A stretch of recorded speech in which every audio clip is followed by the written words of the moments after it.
4절로 7절 말씀입니다. 여러분 저와 함께 한 절씩 교독합니다. 이로써 그 보배롭고 지극히 큰 약속을 우리에게 주사 이 약속으로 말미암아 너희가 정욕 때문에 세상에서 썩어질 것을 피하여 신성한 성품에 참여하는 자가 되게 하려 하셨느니라.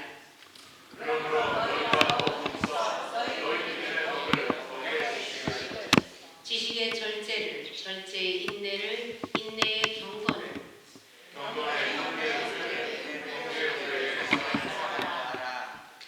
신성한 성품은 지금 말씀하신 그 말씀인데 하나님 안에서 어떻게 우리에게 이것을 적용하여 주실지 여러분 기대하시면서 하나님의 은혜가 충만하시길 축복합니다. 하나님 아버지, 2월 한 달을 되는 마지막 주일을 우리가 드리고 있습니다. 시간의 흐름 속에서 우리가 원하는 것들 또는 우리가 소원했던 것들이 우리의 뜻대로 진행되면 얼마나 좋을까요? 그러나 때로는 하나님 생각지도 않는 난관에 부딪힐 때도 있고 우리의 뜻대로 그 모든 일이 진행되지 못할 때가 많이 있습니다. 그럼에도 불구하고 하나님 그 일 속에서 가장 선한 것으로 우리에게 베푸시기를 원하시고 그때 우리는 이해하지 못했지만은 지난 시간을 보면은 가장 아름답게 나에게 가장 유익하게 그 시간을 지나게 해주셨던 그 하나님의 은혜를 우리는 기억합니다. 이 아침에도 우리 하나님 앞에 감사함으로 나갑니다. 하나님 앞에 영광의 은혜 가운데 들어서기를 소원합니다. 예배를 위해서 말씀을 준비하고 말씀을 대언하는 부족한 종에게도 성령의 은혜가 함께하시고 하나님의 말씀을 사모하는 귀한 분들에게 하나님의 말씀을 온전히 대언할 수 있도록 성령께서 지키시고 함께하여 주옵소서. 예수님의 이름으로 기도합니다. 할렐루야. 옛날 우리나라의 모 가수가 불렀던 유행했던 노래 중에 이런 노래가 있습니다. 노란 샤스 입은 말없는 여기까지 할게요. 이 노래가 있어요. 근데 노래 가사가 그래요. 노란 샤스 입은 말없는 그 사람이 어쩐지 맙니다. 어쩐지 나는 좋아. 미남은 아니지만 씩씩한 생김생김. 어쩐지 나는 좋아 마음이 들어. 그런 노래가 있어요. 이 노래를 쓴 이 노래를 쓴 작사자가 이 노래에 자기 마음이 있다면은 이 사람이 좋아하는 남자는 세 가지입니다. 하나는 이 사람은 노란색을 좋아해요. 그러니까 노란색 입은 사람을 좋아하고 또 두 번째로는 말 없는 사람을 좋아하고 세 번째는 씩씩한 사람을 좋아하는 것입니다. 이 노래에 그렇게 나와 있어요. 내가 좋아하는 요소가 들어있기 때문에 그 사람이 좋다라고 얘기하지 않습니까? 그렇다면은 사랑하는 우리 성도 여러분, 우리 하나님은 어떠한 사람을 좋아하십니까? 우리 하나님은 하나님의 성품을 가진 자, 오늘 베드로후서 1장 4절 보니까 신성한 성품에 참여하는 자라고 얘기하고 있고요. 이 전의 성경에 보면은 신의 성품에 참여하는 자 이렇게 번역되어 있습니다.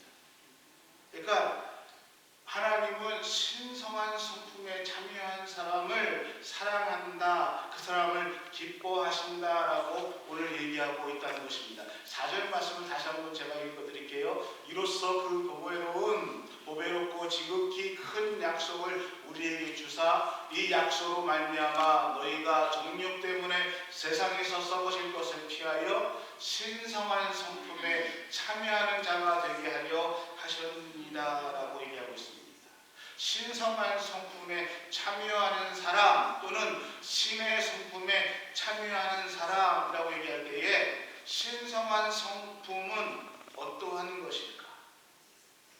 여러분 우리가 은혜에 가면은 직원이 우리에게 얘기합니다. 어떻게 오셨는가?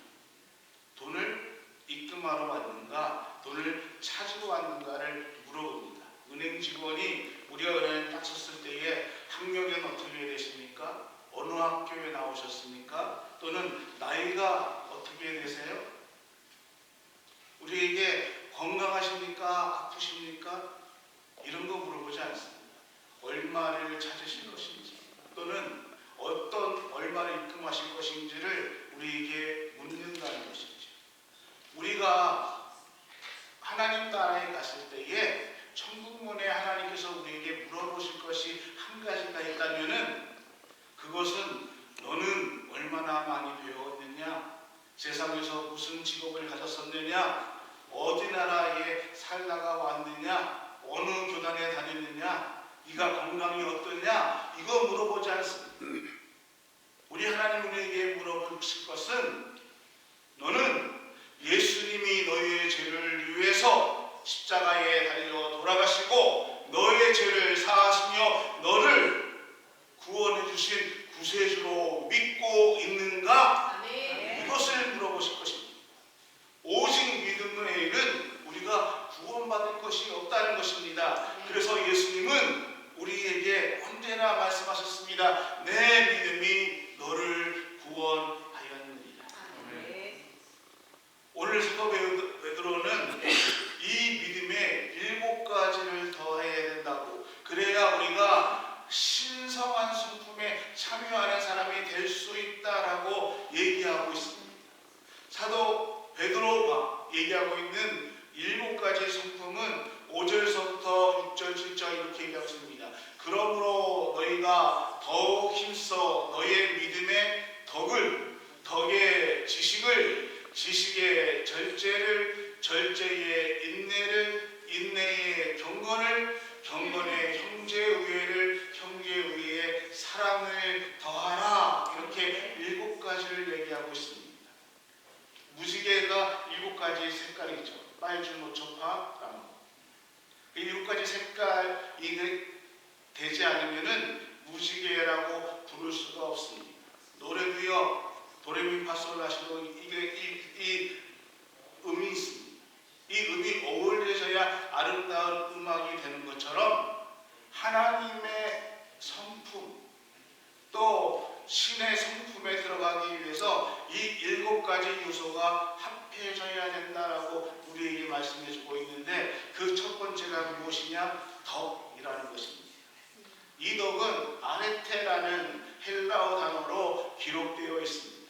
여러분, 이 아레테라는 이 헬라어 단어는 일반적인 덕 중에서도 최고의 덕에 대한 단어로 쓰여질 때에 이 아레테라는 단어를 사용하고 있다는 것입니다. 언제 이 단어가 사용되냐면은 예수님께서 십자가상에서 달려 돌아가실 때에 십자가상에 달리신 예수님을 조롱합니다. 또 어떤 사람은 그 예수님을 향해서 침을 냈습니다. 그러면서 저마다 조롱하면서 지나갈 때에 예수님은 그들을 향해서 하나님 앞에 기도합니다. 저들이 하는 일을 저들이 알지 모릅니다. 그러니 하나님 저들의 죄를 용서하여 주옵소서. 이 예수 그리스도의 기도를 아레테 덕이라고 성경은 기록하고 있습니다. 예수님께서 우리에게 가르쳐 주신 아레테는요, 또 이 표현된 이 아레테는요, 원수까지 사랑하라라고 말씀하시는 그 덕이라는 것입니다. 그래서 우리는 예수 믿는 오늘 우리들은 예수님이 우리에게 가르쳐 주신 그 덕을 가지고 기도하며 하나님의 신성에 참여하는 자가 되어야 한다는 것입니다. 어느 날 예수님 앞에 현장에서 가늠하던 여인이 잡혀왔습니다. 모세의 율법에 따르면은 현장에서 잡힌 이 여인은 재판까지 갈 필요 없이 그 자리에서 돌로 쳐 죽여도 무관했습니다. 지금 예수님 앞에 현장에서 가늠하다 잡혀온 이 여인들 앞에는 저마다 돌을 들고 언제든지 이 여인을 죽이려고 사람들의 눈에는 죽음의 살기가 가득 차고 있었습니다. 그리고 그들은 당당하게 예수님 앞에 얘기합니다. 선생이여, 이 여인이 현장에서 가늠하다가 잡혔습니다. 모세의 율법에 따르면 이 여인을 돌로 쳐 죽여야 한다고 했습니다. 어떻게 할까? 예수님 앞에 묻습니다. 지금 예수님께서 그 율법대로 하라라고 하면은 그들은 당당하게 그 여인을 돌로 쳐 죽였을 것입니다. 그때 예수님께서 말씀하십니다. 너희 중에 죄 없는 자가 먼저 돌로 쳐. 이 얘기에 군중들이 침묵합니다. 그리고 하나 둘씩 손에 들었던 돌을 내어놓고 자리를 떠납니다.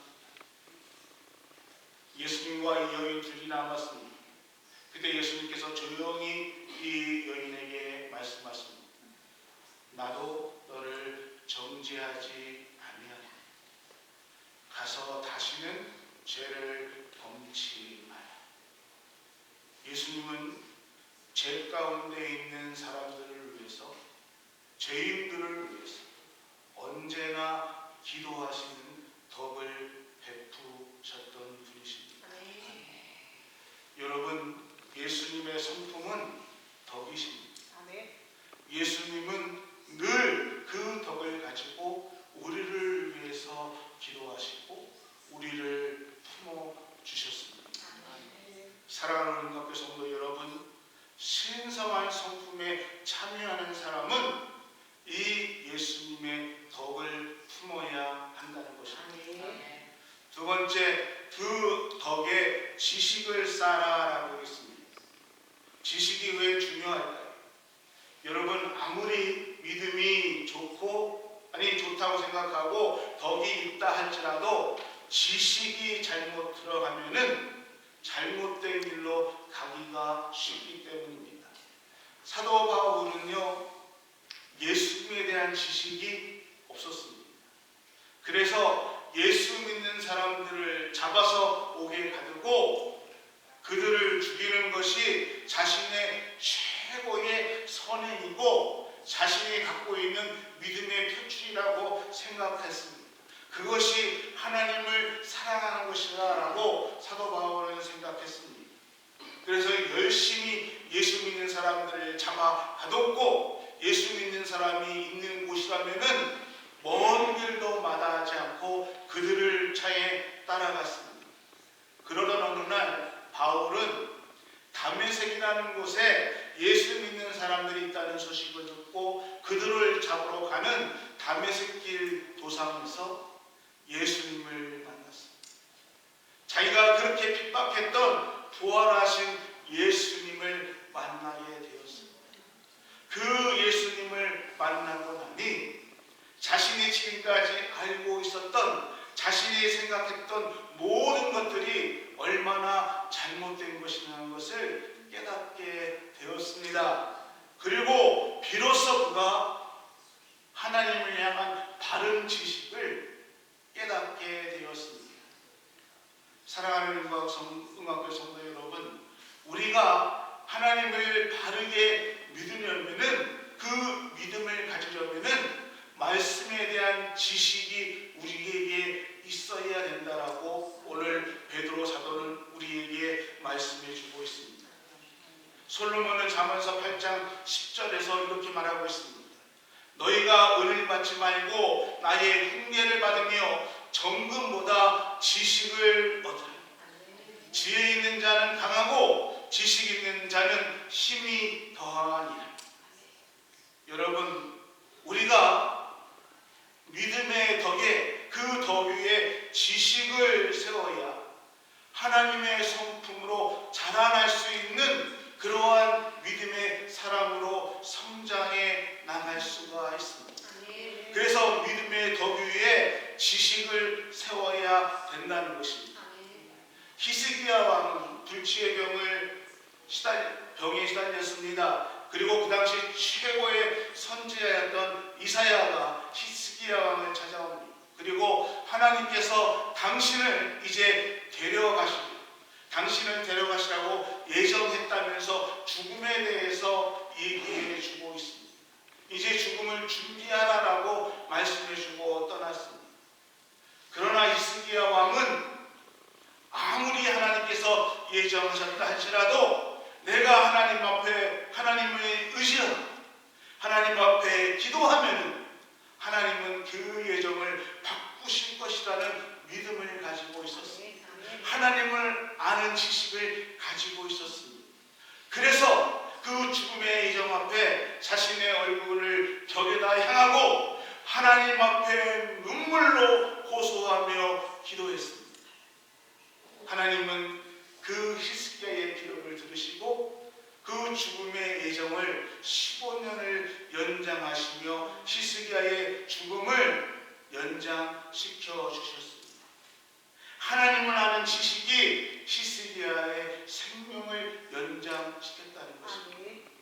아브라함은 100세에 얻은 자신의 아들 눈에 넣어도 아프지 않은 이삭을 어느 날 하나님께서 모리아 산에 제물로 드리라고 명령하십니다. 그럼에도 이 아브라함은 자신의 아들 그 이삭 사랑하는 아들을 제물로 드리기 위해서 이삭을 데리고 모리아 산으로 제단 위에 아들을 올려놓고 있습니다. 이 아브라함의 힘이 어디서 나온 걸까요? 그의 믿음, 그의 용기, 사랑 다 맞습니다. 그러나 더 정확한 것은 하나님을 아는 지식에서 나왔다는 것입니다. 그는 정확하게 하나님을 알고 있었고 하나님에 대한 지식을 가지고 있었습니다. 아브라함은 하나님께서 이삭을 통해서 약속하신 것을 이루신다는 것을 알고 있었습니다.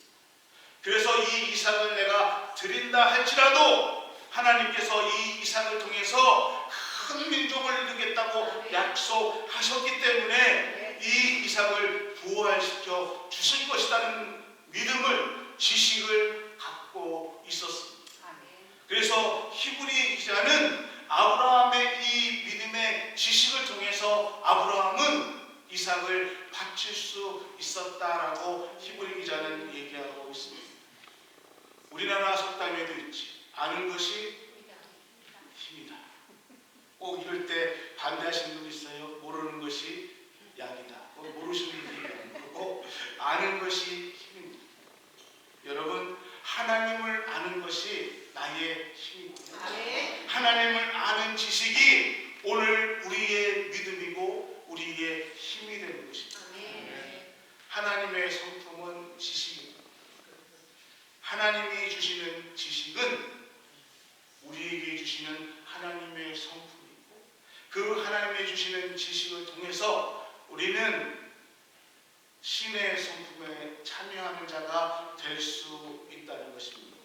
그래서 우리는 부지런히 하나님의 말씀을 읽고 또 읽고 배우셔야 된다는 것입니다.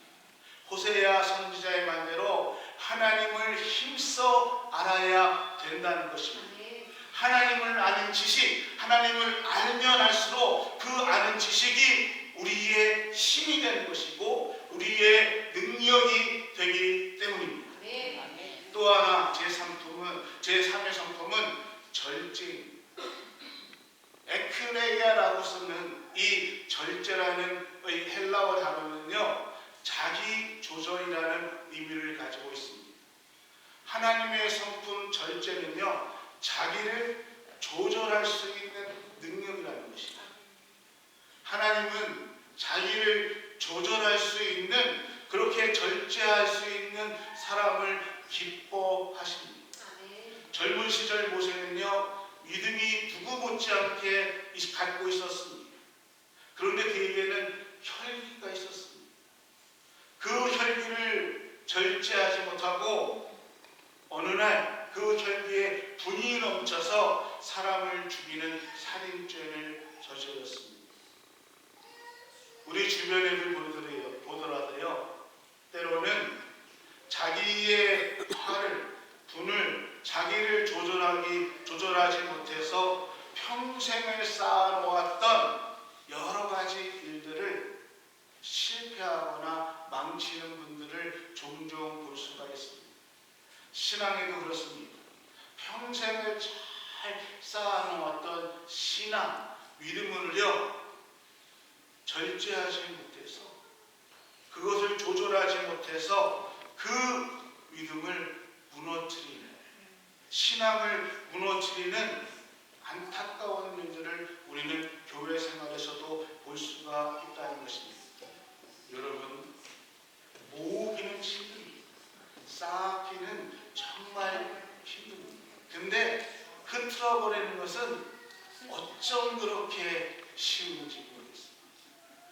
사랑하는 은광교 성도 여러분, 믿음이 또 우리에게 덕이 있고 지식이 있어도요, 절제가 없으면은 그 믿음의 빛을 발할 수가 없습니다. 우리 모든 은광교의 성도들이 여러분 절제하세요. 그 지식, 믿음의 절제를 통해서 하나님의 성품에 참여하시는 여러분이 되기를 주의 이름으로 축원합니다. 왜 절제해야 될까? 첫 번째로는 시험에 들지 않기 위해서입니다. 절제하지 못하면은 내가 분해하고 흥분하면은 그 속에 사탄이 들어오기 때문에, 사탄의 유혹이 우리에게 들어오기 때문입니다. 이 얘기는 제가 하는 것이 아니라 사도 바울이 얘기하고 있습니다. 절제하지 못하면은 그 속에 시험이 있기 때문에 우리는 절제해야 된다는 것입니다. 어떠한 일이든지요, 더 넘치고 또는 적으면은 그것은 문제가 됩니다. 여러분, 무엇이든지 우리는 절제해야 됩니다. 왜요? 시험에 들지 않기 위해서. 두 번째, 우리가 왜 절제해야 되는가? 승리하기 위해서입니다. 절제 없이는요, 승리할 수가 없습니다. 하다못해 살 빼는데도요, 절제하지 못하는 사람은 절대 살을 뺄 수가 없습니다. 여러분, 사도 바울은요, 고린도전서 9장에 이렇게 얘기하고 있습니다. 내가 복음을 위하여 모든 것을 행함은 복음에 참여하고자 합니다. 운동장에서 다름질하는 자들이 다 달아날지라도 오직 상 얻는 자는 오직 상 얻는 자가 하나님을 너희가 알지 못하느냐? 너희가 얻도록 이와 같이 다름질하라. 이기기를 다투는 자마다 모든 일에 절제하나니 저희는 썩어 없어질 썩을 멸령을 얻고자 하되 우리는 썩지 아니하는 것을 얻고자 합니다.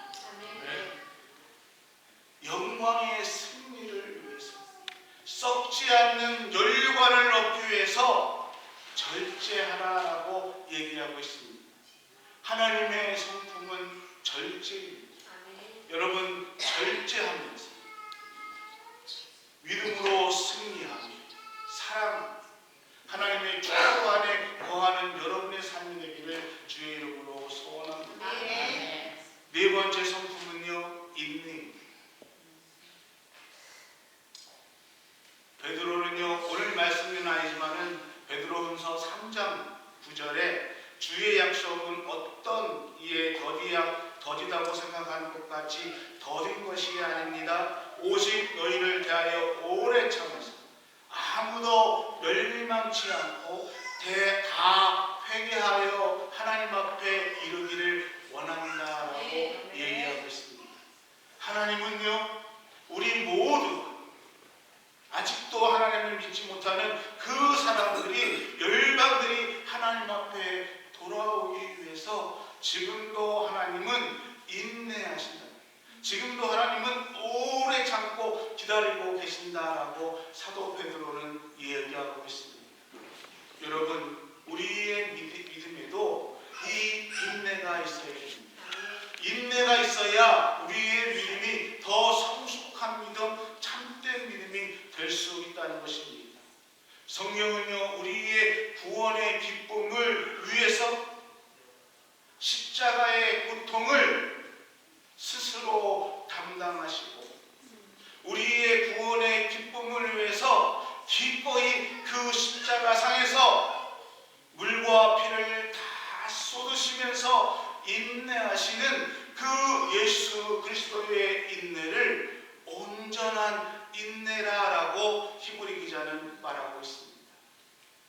여러분, 세상에 살아가면서 우리는요, 참지 못할 일들이 얼마나 많이 있는지 모릅니다. 하루에도 수십 번씩 저 밑에서부터 불쑥거리는 것이 올라옵니다. 사랑하는 자식과 대화할 때도 불쑥 올라오고, 사랑하는 남편과 얘기할 때도 불쑥 올라오는 분노가 있고, 사람들과 친한 사람과 얘기할 때도 때로는 내 자존심으로 불쑥 참지 못할 일들이 얼마나 많이 있는가. 근데 여러분, 참을 수 없는 것을 참을 수 있게 해주시는 것, 이것이 하나님께서 우리에게 주신 은혜이고 하나님께서 우리에게 가르쳐 주시는 인내라는 것입니다. 참고 끝까지 견디며 인내할 때에 우리에게 주어진 것은 썩지 않는 멸관, 승리의 멸관이 우리에게 준비되어 있습니다. 우리는 승리할 수 있습니다. 그래서 하나님의 성품에 참여하는 자는 하나님의 성품인 이 인내를 가지고 나아갈 때에 하나님의 성품에 참여할 수 있다는 것입니다. 다섯 번째로는 경건입니다. 유세베리아의 이 경건의 뜻은요, 바르게 섬긴다라는 의미를 가지고 있습니다. 하나님을 섬기는 경건한 사람은요, 어떻게 해요? 하나님을 바르게 섬기는 사람이 경건한 사람이라는 것이죠. 윗사람을 잘 섬기는 사람은 경건한 사람입니다. 여러분, 경건한 사람이 윗사람에게 순종할 수 있습니다. 섬긴다는 것은 정말 좋은 것입니다. 그런데요, 바르게 누구를 섬긴다는 것은 참 쉽지가 않습니다. 부모를 바르게 섬기는 것들, 선배님들을, 윗사람들을 바르게 섬긴다는 거 좋은 일이지만은 참 쉬운 일은 아닙니다. 오늘 경건에는요, 바르게 섬기는 이 경건에는 두 가지의 모습이 있습니다. 사도 바울이 디모데후서 3장에 이렇게 얘기하고 있습니다. 경건의 모양은 있으나 경건의 능력은 부인하는 자니 이 같은 자들에게 내가 돌아서라 라고 얘기했습니다. 그러니까 경건에는 두 가지가 있는데 하나는 모양이 있고 하나는 능력이 있습니다. 경건의 모양이 무엇일까요? 몇 가지가 있습니다. 하나는 입술입니다. 경건한 사람은요, 입술에서 나오는 말을 경건하게 해야 된다는 것입니다. 여러분, 말이 그 사람에 대한 모든 것들을 드러낼 수가 있습니다. 경박한 말도 또는 음담패설도 쌍소리도 경건을, 남을 무시하는 말도 절대로 그 말이 경건하지 못하면은 경건할 수가 없습니다. 성경적 언어가 경건합니다. 겸손한 언어가 경건한 것입니다. 우리 한마디 한마디에 경건의 모습이 드러나야 한다는 것이죠. 두 번째는 오늘 우리의 옷이 있습니다. 명품을 거쳐야 경건한 것이 아닙니다. 오늘 우리가 단정하게 옷을 입고 깨끗하게 옷을 입는 모습이 있어야 된다는 것입니다. 또 하나는 태도입니다. 제가 학교 다닐 때에 선생님들이 그랬다. 자세 똑바로 앉으.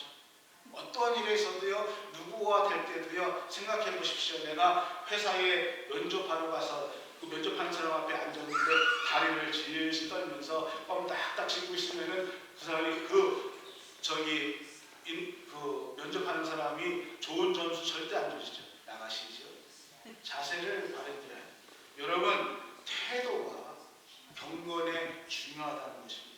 경건한 말, 옷 또는 태도, 자세가 정말 경건의 모양입니다. 근데 또 경건의 능력이 있다는 것입니다. 겉의 모습은 이것을 취해서 모양은 그럴듯하게 우리가 경건의 모양을 취하고 있지만은 경건의 능력이 없으면은 진정한 경건한 사람이 될 수가 없다는 것입니다. 그 능력은 내 삶에서 증명되는 것입니다. 포장만 그럴싸하게 했어도요, 그 삶에서 경건의 능력은 증명될 수 없습니다. 우리는 경건의 능력이 있어야 다른 사람들을 예수 그리스도 앞에 증거할 수 있고 또 증언자가 될 수가 있다는 것입니다. 경건의 능력이 없으면 외식적이고 가식적인 모습만이 드러날 뿐이지. 그러나 경건의 능력이 있는 사람들에게는 많은 사람들이 우리의 모습을 보고 정말 저 사람은, 정말 저 장로님은, 저 권사님은, 저 집사는 하나님을 믿는 사람입니다. 제가 언젠가 그런 얘기 했죠. 제 소원이 뭐냐면은 옷 입었을 때에 목사님이시군요, 이것이 아니라 목욕탕 가서 다 벗었을 때에 들어갔을 때 목사님 아니세요? 다 벗었어요. 오늘 우리의 삶 속에서 내 삶 속에 혹시 교회 다니시 않으세요? 혹시 장로님 아니십니까? 이렇게 경건의 능력이 우리 삶 가운데 있기를 소원합니다. 여섯 번째가 형제의회입니다. 글자 그대로 형제의회는 형제의 사랑입니다. 제일 쉬운 것 같으면서도 제일 어려운 것이 이것이죠. 근데 여러분, 보이는 형제를 사랑하지 못하면은 어찌 보이지 않는 하나님을 사랑할 수 있겠는가? 요한의 말입니다. 미드라시에 보면은, 유대 고전에 얘기하는 이 미드라시라는 책에 보면은 솔로몬 성전이 세워진 자리에 대해서 이러한 형제의 우애에 대한 이야기가 나옵니다. 아마